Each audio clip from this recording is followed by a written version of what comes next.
아버지 하나님 말씀 우리 로마서 12장입니다. 1절에서 2절. 로마서 12장 1절에서 2절. 로마서 12장 1절에서 2절 같이 읽을까요? 시작하면 읽겠습니다. 시작. 그러므로 형제들아 내가 하나님의 모든 자비하심으로 너희를 권하노니 너희 몸을 하나님이 기뻐하시는 거룩한 산 제물로 드리라. 이는 너희가 드릴 영적 예배니라. 너희는 이 세대를 본받지 말고 오직 마음을 새롭게 함으로 변화를 받아 하나님의 선하시고 기뻐하시고 온전한 뜻이 무엇인지 분별하도록 하라. 아멘. 여러분 주중에 교회에 있으면요 여러 사람들이 왔다 갔다 합니다. 항상 왔다 갔다 많이 하는 건 아닌데 금요일 날 전화 한 통이 왔어요. 모르는 전화가 오면 항상 조심스럽죠. 그죠? 02 이렇게 와, 0263 뭐 이렇게 왔어요. 모르는 전화에서 여보세요. 그랬더니 혹시 그 십자가 교회 홍영진 목사이십니까? 이렇게 얘기하더라고요. 나는 상대방을 모르는데 상대방이 나를 알면 느낌이 어때요? 싸해요? 그 정도예요? 네, 맞습니다. 그랬더니 아, 목사님 신앙 상담하러 내일 좀 가볼 수 있을까요? 그러더라고요. 아, 근데 너 그러세요? 그리고 마음속에 생각이 들었죠. 이런 경우 거의 뭐 비슷하거든요. 그래서 몇 시쯤 오시겠어요? 그랬더니 한 10시에서 11시, 10시 반에서 11시까지 오전에 만날 수 있을까요? 그러더라고요. 네, 그럼 11시에 봬요. 그리고 만났습니다.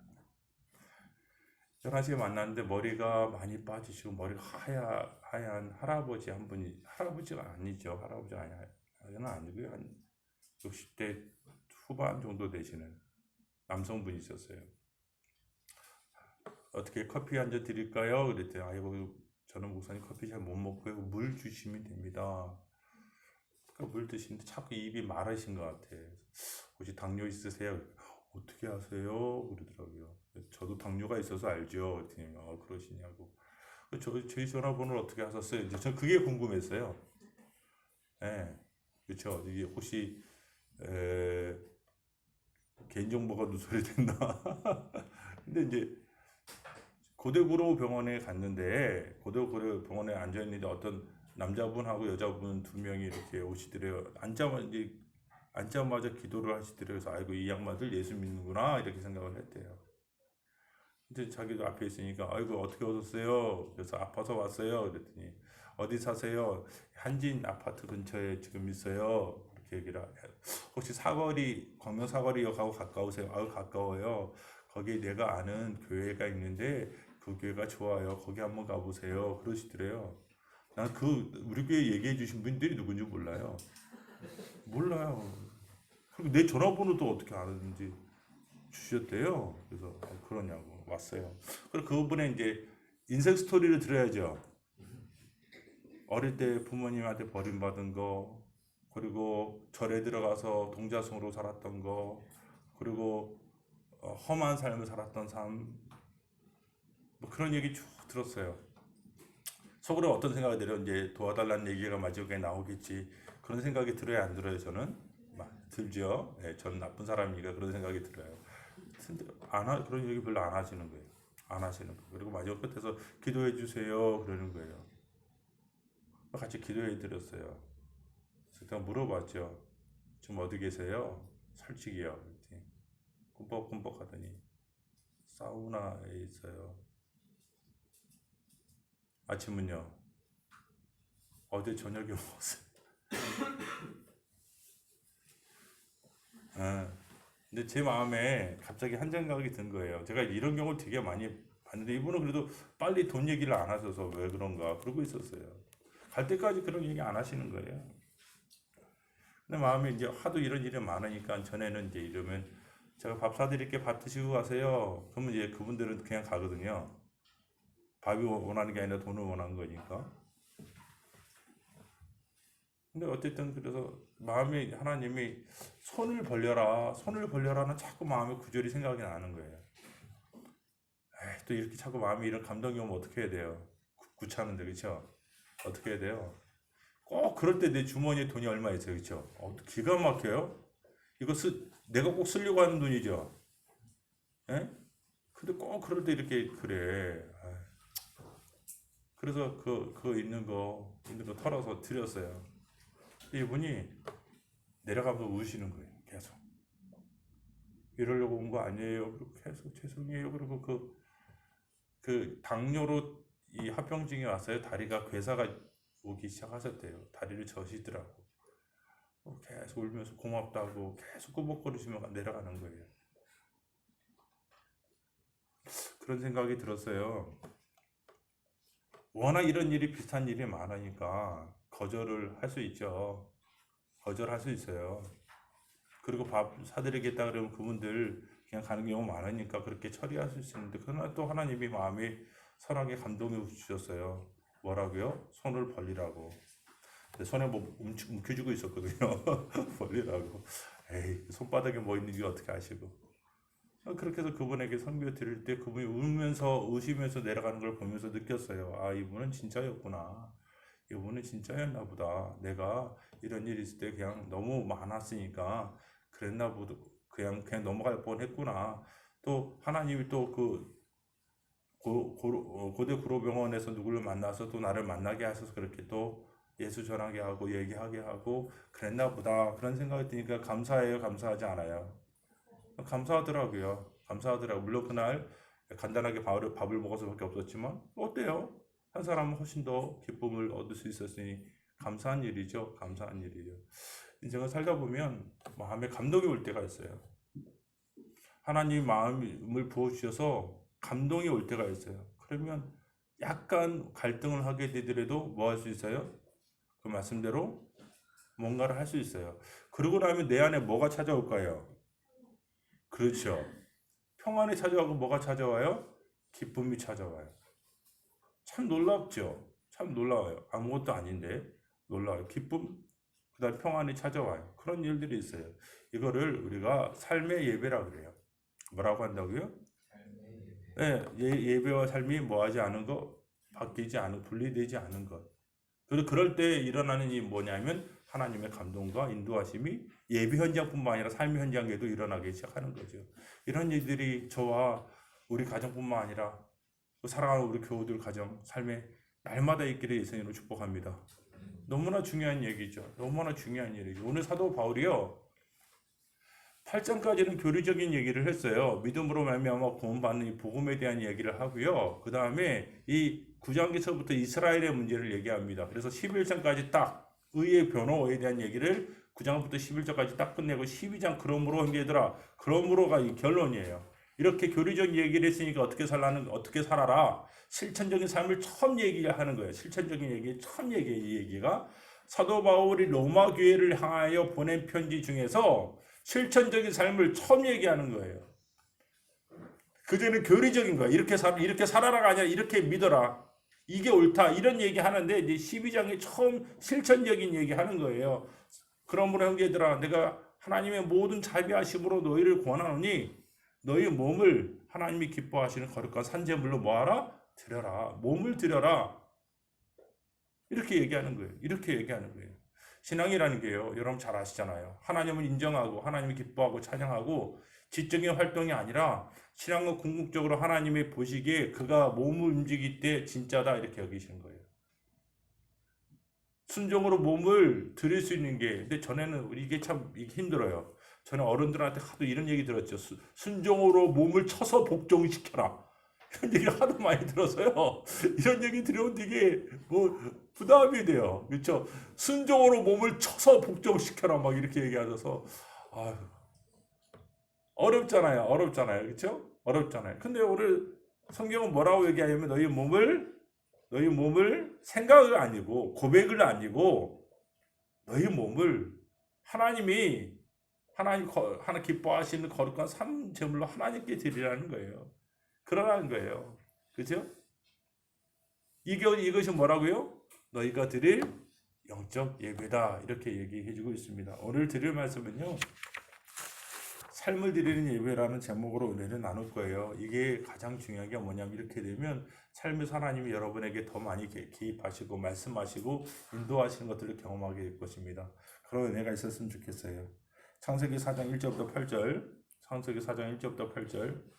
우리 은병제가 한번 천천히 읽어봐 주시겠어요? 하와 내가 여호와로 말미암아 등남할 게 아니라.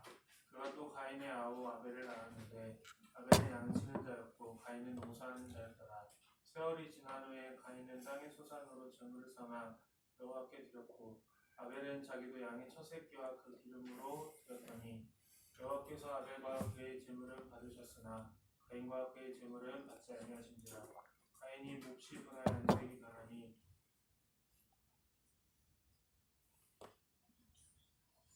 여호와께서 가인에게 이르시되 내가 분하여함은 어찌 됨이며 안색이 변하면 어찌 됨이냐. 내가 선을 행하면 어찌 낯을 들지 못하겠느냐. 선을 행하지 아니하면 죄가 문에 엎드려 있느니라. 죄가 너를 원하나 너는 죄를 다스릴지니라. 가인이 그의 아우 아벨에게 말하고 그들이 들에 있을 때에 가인이 그의 아우 아벨을 쳐 죽인다. 여러분 저기 쌀 귀해요, 귀하지 않아요? 요즘은 뭐 밀가루 많이 먹어서 쌀은 별론가요? 쌀도 귀해요. 하나님 받으실 만한 물건 중에 쌀도 참 귀합니다. 귀한 거예요, 그렇죠? 자, 오늘 누구는 가인은 뭘 들었어요? 곡식을 들었어요, 그렇죠? 추수감사절에 딱 맞는 거네요. 곡식을 들었어요. 그리고 아벨은 뭘 들었어요? 양을 들었죠. 양의 첫 새끼와 기름을 들었어요. 그렇죠? 양의 첫 새끼와 기름을 들었어요. 참 좋은 일이죠. 그것도 괜찮은 것 같아요. 그렇죠? 하나님은요, 재물에 대해서 한마디도 안 해. 그렇죠? 야, 곡식이 좀 모자란다? 이거 좀 첫 곡식 아닌 것 같은데? 뭐 이렇게 얘기 안 하시죠? 그렇죠? 야, 이거 마블링 있는 고기네. 뭐 이런 얘기 하세요, 안 하세요? 안 하시죠? 야, 나는 기름은 좀 이게 몸에 안 좋아서 기름은 별론데 이런 얘기 안 하시죠?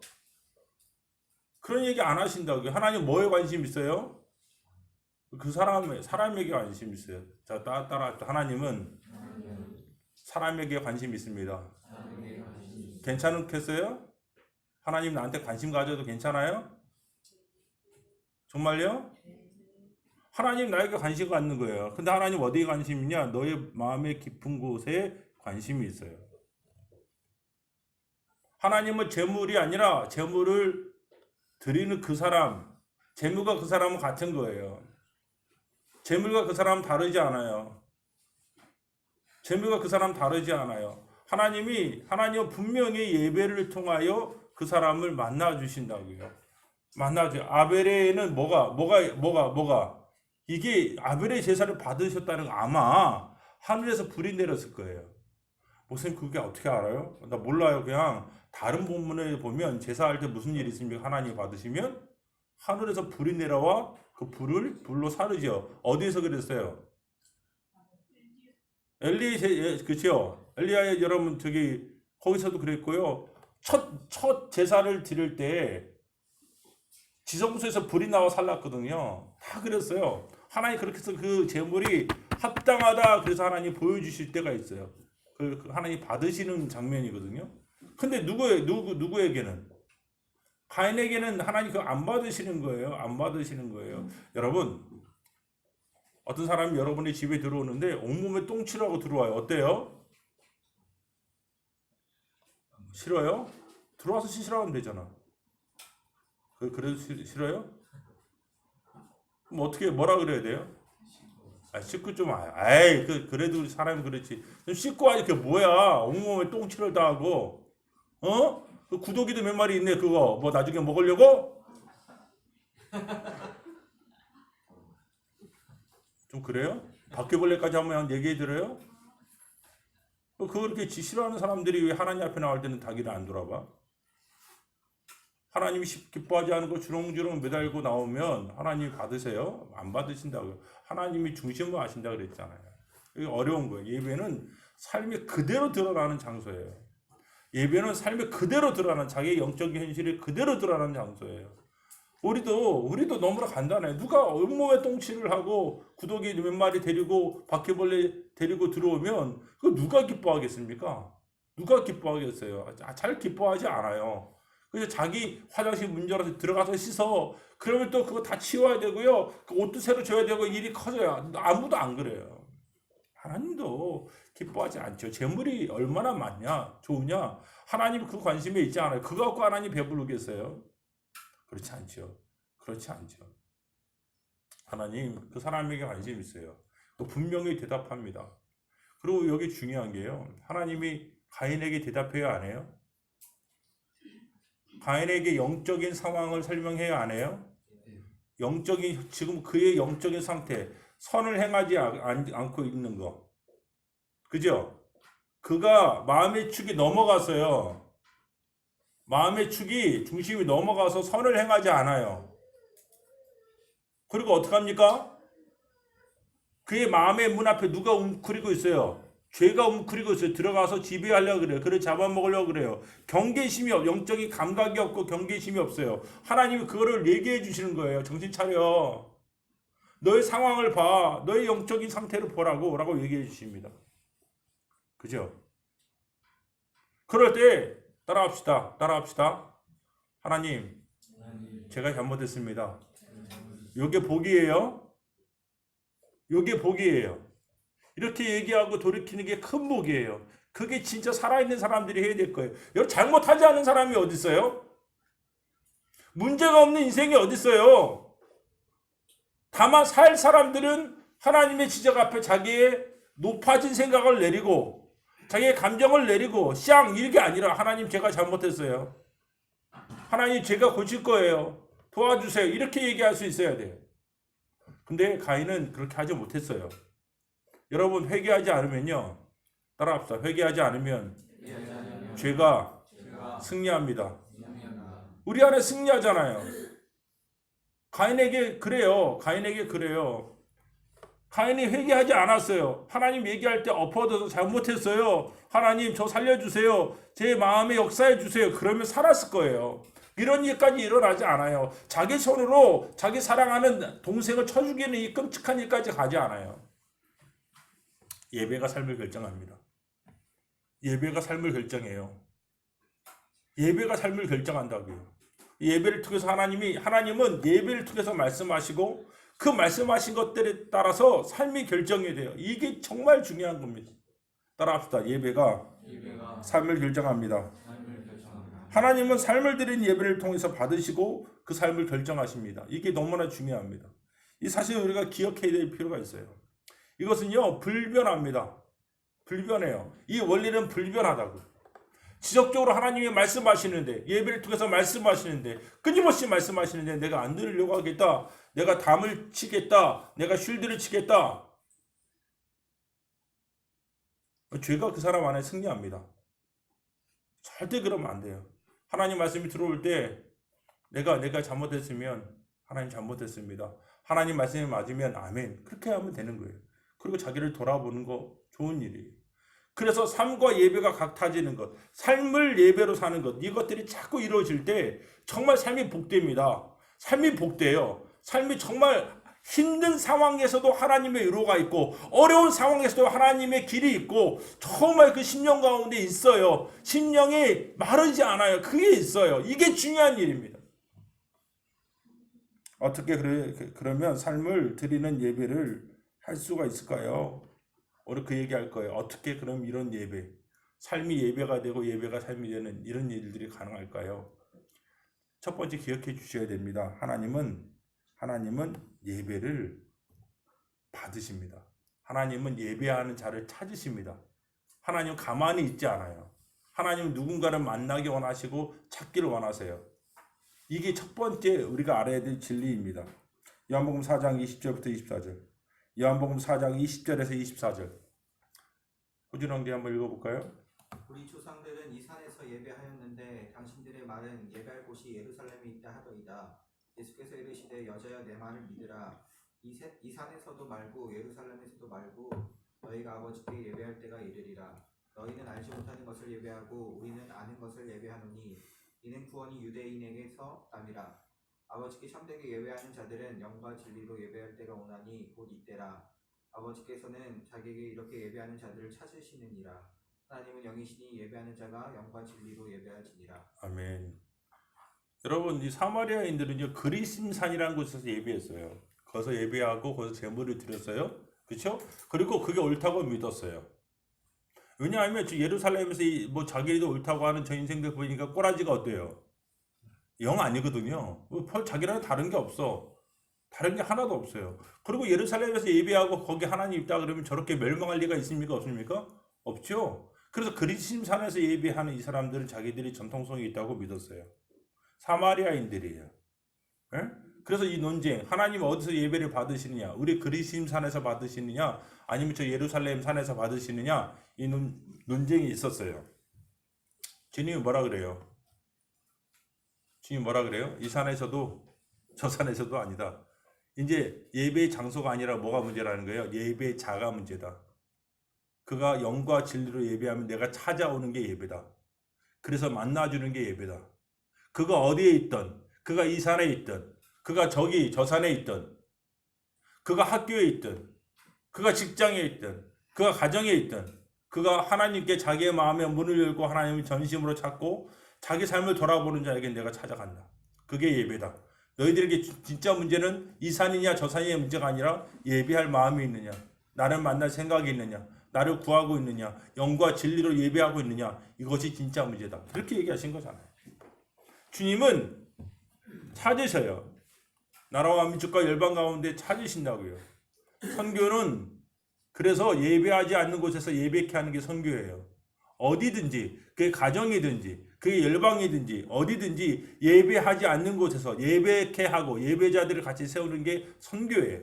다른 거 아니에요. 내 삶에서 예배케 하는 것, 이게 선교이기도 해요. 가장 중요합니다. 예배할 수 없는 인생들을 예배케 하기 위해서 예수님이 오셨으니까. 그렇죠? 자기를 화목제물로 드려 예배케 할 수 있도록 하나님이 하셨으니까. 그게 선교입니다. 하나님은 예배하는 자를 지금도 찾으시고 그런 사람들을 만나게 원해요. 그러면 무엇인가가 something happen, 뭔가가 일어나요. 그 사람에게 일어난다고요. 뭐가 일어나냐? 마음의 변화가 일어납니다. 삶의 변화가 일어납니다. 그 귀가 열립니다. 생각이 열립니다. 마음의 중심이 바뀌기 시작합니다. 하나님을 찾는 역사들이 일어납니다. 하나님은 그에게 응답하는 역사들이 일어납니다. 그래서 예배가 중요하다. 예배가 중요하다. 아, 저 목사들 할 일이 없으니까 예배 인도하니까 저 갖고 먹고 살려고 하나 보다. 그렇게 생각하지 않아요. 그렇게 생각하면 제가 잼사역 하지도 않았어요. 애들이 예배하면 그거로 충분해요. 그렇죠? 가정에서 제가 쫓아가서 예배 드려줘야 돼요. 여러분들이 하면 충분해요. 어디선지 마찬가지예요. 마찬가지예요. 다만 목사가 있어야 될 것은 공예배 안에서 안전하게 하려고 하는 것 이상이 없어요. 분명합니다. 여러분 기억하셔야 될 것은요. 예배를 하나님이 예배자를 찾으신다는 것, 이 사실을 믿는 은혜가 있기를 예수님으로 축복합니다. 하나님에게 발견되세요. 하나님이 찾으시게 여러분을 드리고 발견되십시오. 그 인생의 변화가 있습니다. 그러면 어떻게 삶을 드리는 예배를 계속할 수 있을까요? 오늘 로마서 12장 1절은 너희 몸을 하나님이 기뻐하시는 거룩한 산 제물로 드릴 것을 얘기합니다. 이것이 예배라고 얘기하고 2절에 들어가서 더 상세한 얘기를 하고 있죠. 그렇죠? 뭘 얘기합니까? 이 세상을 뭐 하지 말고 본받지 말고. 그렇죠? 아, 고마워요. 자, 2절을 같이 읽을게요. 2절을 같이 읽습니다. 시작하면 읽을게요. 시작. 너희는 이 세대를 본받지 말고 오직 마음을 새롭게 함으로 변화를 받아 하나님의 온전하신 뜻이 무엇인지 분별하도록 하라. 첫 번째는요. 그래서 하나님께 삶을 드리는 예배가 가능하려면 뭐가 중요하냐? 자기 마음의 중심에 죄에 대한 저항력이 있는가 점검해야 돼요. 죄에 대한 저항력이 없으면 빼앗긴 거예요. 죄에 대한 저항력이 있어야만 합니다. 이 세대를 본받지 말라고 얘기하잖아요. 그렇죠? 본받지 말라고 얘기합니다. 요한복음 12장 3절부터 7절. 요한복음 12장 3절부터 7절. 우리 유철 집사님 읽어봐 주시겠어요? 마리아는 지극히 비싼 향유 곧 순전한 나드 한 근을 가져다가 예수의 발에 붓고 자기 머리털로 그의 발을 닦으니 향유 냄새가 집에 가득하더라. 제자 중 하나로서 예수를 잡아줄 가룟 유다가 말하되 이 향유를 어찌하여 300데나리온에 팔아 가난한 자들에게 주지 아니하였느냐 하니 이렇게 말하면 가난한 자들을 생각함이 아니요 그는 도둑이라 돈깨를 맞고 거기 넣는 것을 훔쳐가미더라. 예수께서 이르시되 그를 가만두어 나의 장래할 날을 위하여 그것을 간직하게 하라. 네, 감사해요. 여기까지만 읽어도 될 것 같아요. 여러분, 하나님의 말씀이 계속 우리를 향해서 들어오잖아요. 근데 그거를 받아들이지 않으면 어떤 일이 일어나냐면 자기 안에 있는 하나님하고 상관없는 기쁨을 지키려고 하는 힘이 강해져요. 마음 안에 이게 굉장히 중요합니다. 하나님이 지속적으로 계속 어느 부분을 향해서 말하는데 나는 안 듣겠다. 버리기 싫어요. 그러면 마음의 축이 바뀌어요. 마음의 중심이 바뀌어요. 마음의 중심이 바뀌어서 일어나는 가장 중요한 일이 뭐냐면 두 가지 일이 일어나는데 하나는 첫 번째는 영적인 무지가 일어나요. 안 보고 안 들으려고 하니 무지하죠. 무지할 수밖에 없는 것은 안 보고 안 들으려고 하니 무지가 찾아와요. 무지가 그냥 찾아오는 게 아니에요. 안 듣고 안 보려고 하니 무지가 찾아오죠. 오늘 주님이 옆에 있는데 이 가룟 유다가요. 그거 아유 그 가난한 사람한테 주지 왜 그래 왜 그런 일을 해? 근데 그거 알아야 되죠. 주님은 사람의 중심을 알아요 몰라요? 근데도 그 앞에서 그래요. 진짜 무지해요. 정말 무지해요. 3년 동안 그런 일 한두 번 본 게 아니에요. 주님이 사람의 마음의 중심을 들여다보고 있는 거 많이 봤어요. 그러면 조심해야 되거든요. 근데 이제 무지한 게 담대해진다고. 무지한 게 담대해져. 하나님이 보고 계시는데, 하나님이 자기 내부를 보고 계시는데 그걸 까맣게 알지 못하고 담대합니다. 그게 왜 그러냐? 하나님이 예배를 통하여 말씀을 통하여 여러 번 얘기했는데 내가 그걸 안 듣고 안 보려고 하는 즉시 내 마음에 찾아온 뭐예요? 무지가 마음의 중심에 딱 서버렸기 때문에 그래요.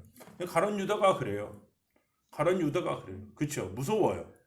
예수님을 위해서 자기 전 인생을 버린 적이 있는 사람이에요. 손가락질 할 수가 없어요. 근데 지금 지속적으로 하나님의 말씀이 그에게 찾아올 때 그것을 기쁨으로 받지 아니하고 무시하고 안 듣고 거부하고 밀어내는 결과가 뭐냐? 자기 영혼에 눈이 가리워지는 무지가 찾아온 거예요. 주님이 옆에 계신데도 그분이 다 아신데도 자기가 그것들에 대한 무지가 있는 거예요. 무서워요. 두 번째는요. 이 저항력이 없을 때 일어나게 무지고요. 두 번째가 뭐냐 하면 위선이에요. 뭐라고요? 마스크를 쓰는 거죠. 마스크를 쓰는 거예요. 마스크. 괜찮은 척. 좋은 척. 차라리 마스크 벗고 하나님 나 살려주세요. 그럼 최고예요. 그건 괜찮아요. 하나님 자기를 향해서 부르짖는 자에게 불쌍히 여기시는 분이에요. 자기를 찾는 자를 불쌍히 여기시는 분이에요. 자녀들이 자기 아버지를 와서 아빠 잘못해서 그런데 밀어내는 아빠가 없어요. 밀어내는 부모가 없어요. 내가 부족해. 그러면 그 자녀 안고 아니야 아빠가 부족해서 그래. 엄마가 부족해서 그렇게 얘기하지. 그래 네가 부족해서 그래 이놈아. 그렇게 얘기하는 분 없어요. 너 부족하니까 죽어라. 이런 사람 없어요. 하나님 앞에 마스크를 좀 벗어야 되는데 마스크가 생겨요. 무지가 딱 안에 들어와 있으면요. 자기 안에 있는 기쁨을 빼앗기지 않으려고 하고 사람들한테는 괜찮은 사람인 것처럼 보이기 위하여 뭐가 생겨요? 위선이 생겨요. 이게 무서워요. 이게 가룟 유다가 지금 그러고 있잖아요. 그렇죠? 가룟 유다가 지금 뭐라고 얘기합니까? 가나안 자에게 주었으면 좋았을 거야. 이렇게 얘기하는 거 위선이에요? 위선 아니에요?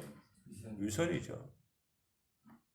그래서 이 죄에 대한 저항력이 떨어졌을 때 일어나는 두 가지 현상들을 기억해 주세요. 하나는 무지예요. 하나님에 대한 이 감각이 떨어지잖아요. 하나님 살아계시고 역사하시고 다 들여다보는데 나는 내 마음대로 막 해. 왜? 무지하니까. 무지가 찾아오죠. 그리고 자기 중심에 위선이 있어요. 이런 것들이 있습니다. 이게 바로 죄에 대한 저항력이 없을 때 있는 현상들이에요. 디모데후서 2장 16절부터 18절 볼까요? 디모데후서 2장 16절부터 18절.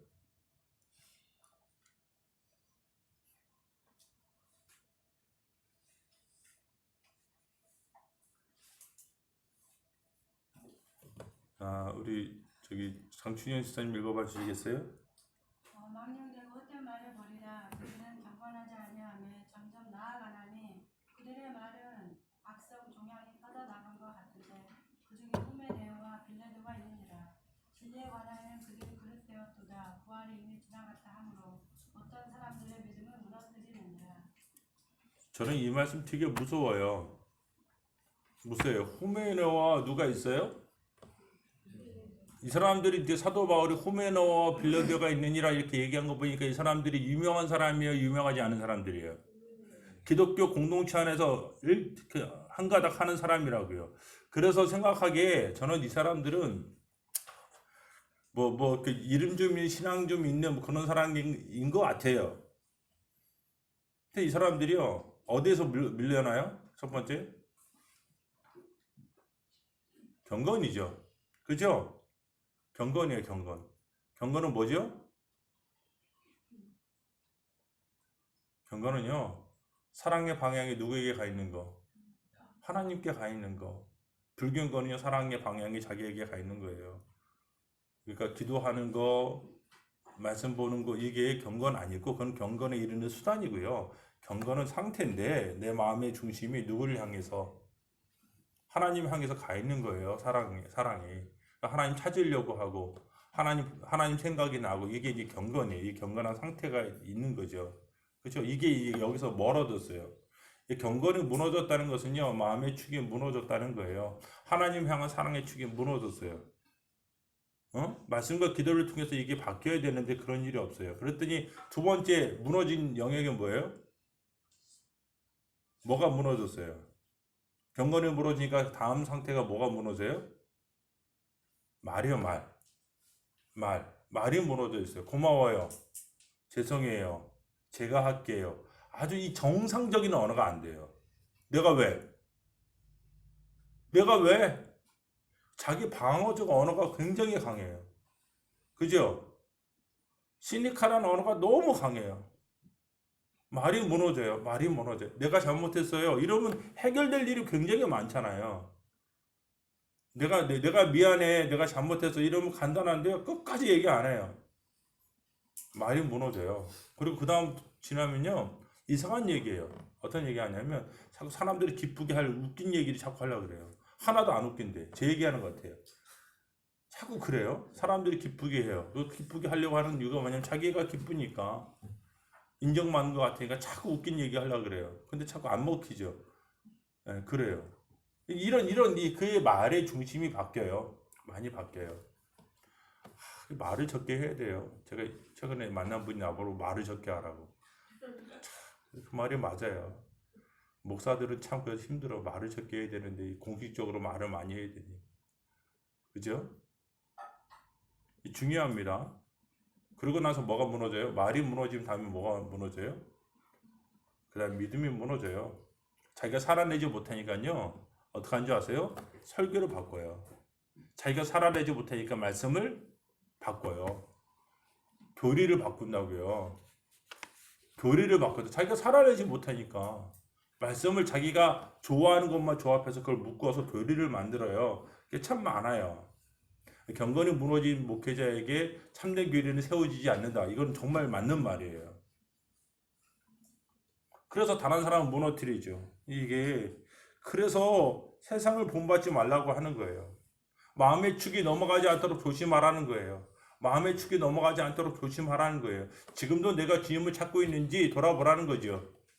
그래서 이 삶의 예배를 드리기 원하는 사람, 그게 인생을 결정할 텐데, 그런 사람들은 내가 죄에 대한 저항력이 있는지 점검하는 은혜가 필요합니다. 점검합시다.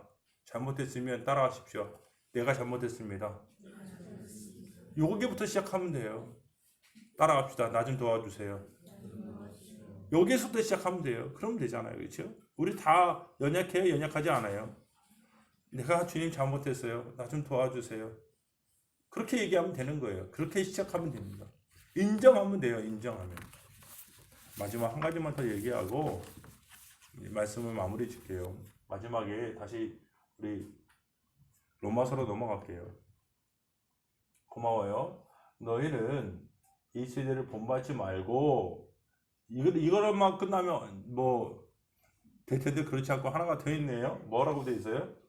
오직 마음을 새롭게 함으로 변화를 받아. 이렇게 하라는 거예요. 마음의 변화를 지속적으로 받아야 돼요. 마음의 변화. 왜 마음의 변화를 지속적으로 받아야 되냐? 우리 마음은 가만히 있으면 뒤로 물러나요. 물이 흐르고 있는데 내가 배를 타고 있어요. 여러분 이 말을 잘 들으셔야 돼요. 물이 흐르고 있는데 나는 거슬러 올라가는 배예요. 노를 젓다가 안 하면 어떻게 돼요? 어떻게 돼요? 뒤로 물러나죠. 밀려나요. 계속 저어야 돼요. 잘 저으면 조금 올라갈 수 있고요. 덜 저으면 버티는 거예요. 그럴 때가 많아요. 그리고 잘 저어도 뒤로 물러날 때도 많아요. 거세지면. 그렇죠? 항상 이게 조심해야 돼요. 우리 마음은요. 여러분 절대 우리 마음은 중립적이지 않아요. 가만히 놔두면 우리 마음은 가만히 놔두면 주님 안 찾아요. 절대 안 찾아요. 자기 마음에 절대 가만히 놔두고 생각대로 그냥 살아가면 절대 주님 안 찾아요. 그래서 마음을 새롭게 함으로 뭐를 받아야 돼요? 변화를 지속적으로 받아야 돼요. 노를 져야 돼요. 지속적으로 노를 져야 돼요. 그래서 뭐가 중요하냐면 영적인 근육이 필요해요. 노를 젓는 영적인 근육이 탄탄해야 돼요. 그래야지만 이게 노를 저어서 자기 심령 가운데 변화의 요소들을 자꾸 일으킬 수 있어요. 저는 그렇게 생각이 돼요. 영적인 변화를 가질 수 있어야 되는데 여러분 봐요. 근데 제가 이렇게 고민하다가요. 어느 시점인가 이거 어느 시점이 우리가 뒤로 물러나지 아니하고 어느 시점이 앞으로 조금이라도 나아갈 수 있는 시점인가 고민해 봤더니 뒤에 나오더라고요. 함으로 변화를 받으면 무슨 일이 있어요? 하나님의 선하시고 기뻐하시고 온전한 뜻이 무엇인지 이거 원래 원문요 분별해질 것이다예요.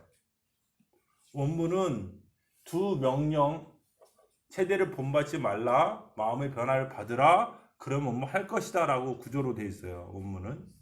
그러면 저절로 네 마음이 하나님 뜻으로 채워지면 마음의 변화를 받으면 그때는 삶의 분별의 역사가 일어나요.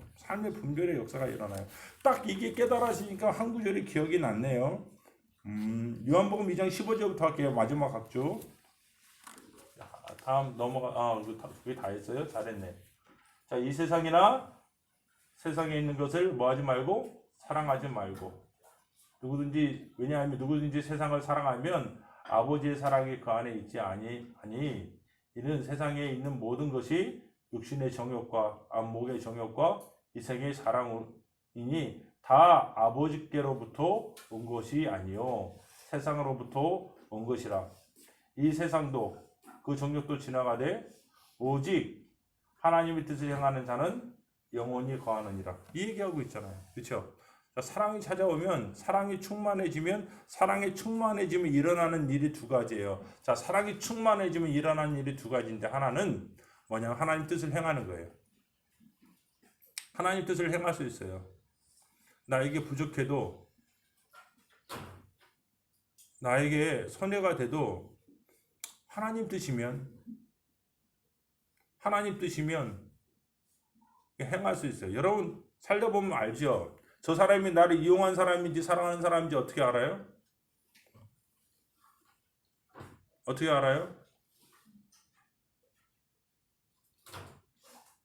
잘 몰라요? 영광 형제 이번 주에 자매 만나러 몇 번 갔어?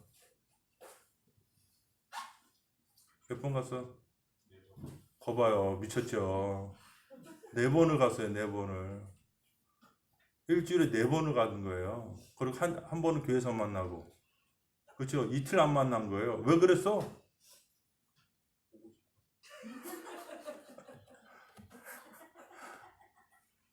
그 사진으로 보면 되잖아.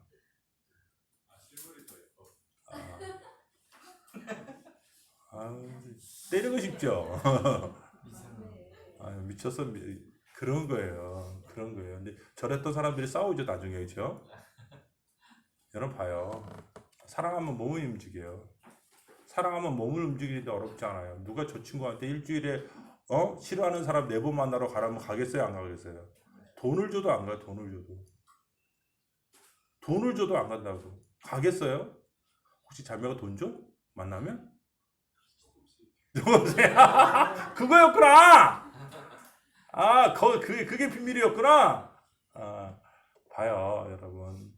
분명히 있어요. 사랑하면 몸이 움직이거든요. 그래서 사랑하는 자마다 그의 계명을 지키게 되세요. 그래서 포인트는 여러분 하나님의 사랑이 충만해지면 변화가 일어나요.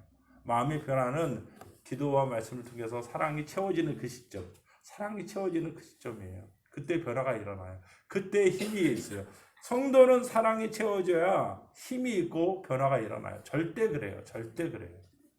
전 그렇게 믿어집니다. 왜냐하면 오늘 아까 마태복음 22장 저기 봐요. 32절에 예수께서 가라사대 따라 읽을게요. 시작. 같이 읽을게요. 시작. 내 마음을 다하고 목숨을 다하고 뜻을 다하여 주 너희 하나님을 사랑하라. 저는 이 말씀이 처음에는 되게 부담스러웠어요. 그렇죠? 그냥 사랑하면 됐는데 뭐 앞에 붙은 게 많죠. 자꾸 뭐 목숨을 다하래요. 내가 우리 식구한테도 목숨을 다하지 못하는데 그렇죠? 하나님한테 목숨을 다하래. 뜻을 다하래요. 내가 우리 가족들 큰 누나 작은 누나 우리 어머니한테도 뜻을 다하지 못하는데 뜻을 다하래요. 하나님한테 그러라는 거죠. 근데요 하나님을 사랑하는데 전심을 다해야만 삶의 변화가 있어요. 우리 심령은 마치 리트머스 시험지와 같아요. 사랑의 지수가 채워지면 그 다음에 변화가 일어나요. 근데 사랑은 들어야 됩니다. 말씀을 들을 때 일어나는 거예요. 자기한테 계속 하나님의 말씀이 들려질 때만 일어나요. 그냥 일어나지 않아요. 저절로 변화가 일어나지 않아요. 변화는 절대 저절로 일어나지 않아요. 내 마음이 중심이 마음의 변화가 일어날 때 하나님의 사랑으로 변화가 일어날 때 자기 사랑이 아니라 하나님의 사랑으로 변화가 일어날 때 그때서야 새로운 삶의 변화들이 일어나요. 그게 분명해요. 그러면 어떤 변화가 일어나냐? 삶을 실행할 수 있는 힘이 찾아오고 그 다음에 이건 아니구나. 이건 좋은 거구나. 뭐 할 수 있어요? 그렇죠. 분별할 수 있는 힘이 찾아와요. 행할 힘과 분별의 힘이 찾아와요. 사랑에 채워지면 분명히 그것이 일어납니다. 그러면 삶에서 하나님이 기뻐하신 일을 하게 되면 삶이 예배가 되고 예배가 삶이 되어집니다. 그래서 와서 이 자리에 서줄 때 하나님이 내 마음의 중심을 더 강하게 역사하시고 내가 마땅히 알아야 될 것을 설교자를 통해서 얘기하시고 또 하나님이 나의 부르짖는 소리 가운데 실제 삶의 결과를 통하여 하나님 살아계심을 드러내시죠. 그런 일들이 저와 우리 공동체 안에 있기를 예수님 이름으로 축복합니다. 말씀을 결론 지을게요. 어느 누구도 예배를 통하여 은혜 받기를 거절하는 사람이 없어요. 누구든지 마찬가지예요. 누구든지 다 그렇다고 저는 확신합니다. 그런다면 다시 한번 우리 생각은 우리가 갖고 오는 재물이나 우리가 시간을 얼마나 잘 지키느냐 이거보다 이 똥강아지들 야 너희들 귀여워 이렇게 하라 그랬었어요. 저번에 누가 이렇게 뭐 이름을 부르라 그랬는데 이름을 그랬어요. 중요하단 말이에요. 고맙죠. 애들이 견디는 게 지금 30분인데 많이 견뎠어. 그래.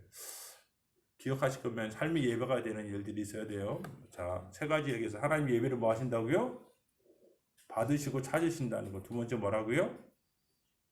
죄에 대한 저항력이 있도록 자기 마음 관리한다는 거. 그게 되어질 수 있는 거. 세 번째, 하나님의 사랑이 채워지는 삶을 지속적으로 살 때 가능하다는 거. 그런 은혜가 있기를 예수님을 축복합니다. 기도합시다.